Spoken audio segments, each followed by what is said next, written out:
જૂનાગઢમાં કરોડો રૂપિયાના ખર્ચે થઈ રહેલા નરસિંહ મહેતા તળાવ બ્યુટિફિકેશનના કામમાં નબળી કામગીરી થઈ હોવાનો આક્ષેપ કરવામાં આવ્યો છે. મનપા વોર્ડ નંબર 7ના કોર્પોરેટર તથા બાંધકામ સમિતિના ચેરમેન જયેશ બોગરાએ સ્થળ પર વિઝિટ લીધી હતી. અહીં બનાવવામાં આવેલ દિવાલો ઘાટઘૂંટ વગરની અને ચોંટાડવામાં આવેલ ટાઇલ્સમાં નબળું કેમિકલ અને સિમેન્ટ પૂરતા પ્રમાણમાં ન વપરાયો હોવાનો આક્ષેપ કરવામાં આવ્યો હતો. ત્યારે મનપાના બાંધકામ સમિતિના ચેરમેને આ કામ હું નહીં ચલાવું અને મુખ્યમંત્રી સહિતના પદાધિકારીઓ સમક્ષ નબળી કામગીરી અંગે તપાસની માંગણી રજૂઆત કરીશ તેમ જણાવ્યું હતું.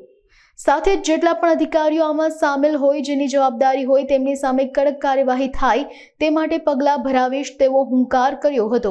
હું Jayesh Bogra, ward number 7 corporator અને મહાનગરપાલિકા બાંધકામ સમિતિ ચેરમેન.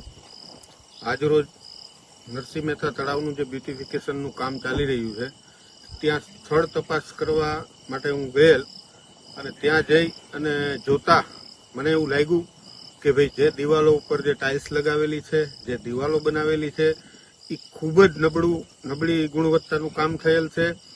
એક મેં વિડીયો પણ બનાવેલો છે કે ભાઈ જેમ હાથ ઉપર આમ મારો એટલે દિવાલથી ટાઇલ્સ હાથમાં આવી જાય કે ભાઈ જે એની અંદર કેમિકલ સિમેન્ટ જે ઉપયોગ થવો જોઈએ એ ખરેખર પૂરતા પ્રમાણમાં થયો નથી.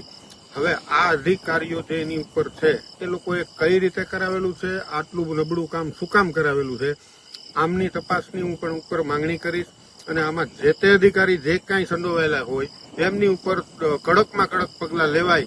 આ માંગણી સાથે હું સીએમઓ, એમએલએ સાહેબ આમને બધાને રજૂઆત કરીશ કે આટલું નબળું કામ હું નહીં ચલાવું.